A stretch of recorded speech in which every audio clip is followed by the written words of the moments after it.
truc qui accompagne fort bien les repas de printemps, c'est le Pierrot. Le Pierrot au Tesa. Oui. Cet éleveur de porc aux aludes qui est en compagnie d'Églantine. Ah non, d'Hélène, d'Hélène. pardon. Hélène, Dadion, t'as fait vite, toi t'as sauté d'un côté à l'autre. Hein. T'es passé du veto au Pierrot. Du veto à l'éleveur de porc basque. Et bien évidemment, quand on parle d'éleveur de porc basque, eh bien, on pense systématiquement à Pierre Oteiza, qui est une figure incontournable du salon de l'agriculture. On a un stand ici au niveau des animaux. Il y a également un stand dans le hall où vous êtes, Vincent, car ce porc basque, c'est toute une histoire. C'est une histoire d'ailleurs qui a commencé au salon de l'agriculture il y a combien 89. En 89. J'ai découvert Ici, ce cochon. Voilà. Et depuis 89, vous êtes un fidèle. Est-ce que chaque année, le salon se suive et se ressemble ou ne se ressemble pas? Oui, depuis 89. Voilà, j'ai découvert le porc basque ici. Oui. Et depuis 90, chaque année, j'ai présenté les porcs basques. Et aujourd'hui, on est arrivé en plus avec une AOC, puisque 14 ans de travail. Aujourd'hui, le porc basque a eu son AOC avec le Quintoa. C'est une magnifique reconnaissance. Et alors, vous mettez toujours un point d'honneur à avoir un enclos ici au Salon de l'Agriculture qui représente un peu les conditions dans lesquelles ces cochons sont élevés.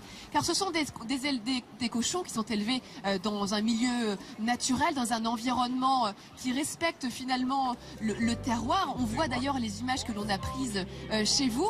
Et d'ailleurs, ce monticule de fougères n'est pas là non plus par hasard, Pierre. Voilà, on a essayé de les présenter un peu comme on les trouve au pays, puisque suivant la saison, le châtain, gland ou frêne, on fait des abris en forêt avec quatre piquets et on fait des meules de fougères qui tiennent 3 ans. Il n'y a pas une goutte d'eau qui rentre. Complètement étanche. Et ça isole et les cochons, ils sont au chaud, tranquilles.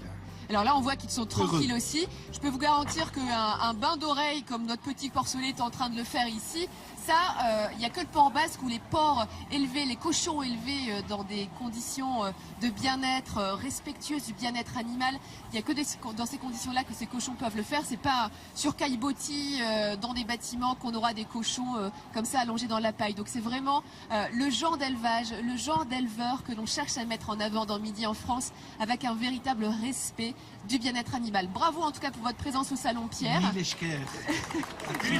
continuation. Et puis les amis, eh bien on termine en musique avec de la musique du Pays Basque.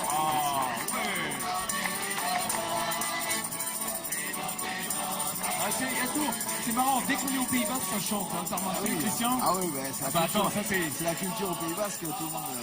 un cochon, un chanteur.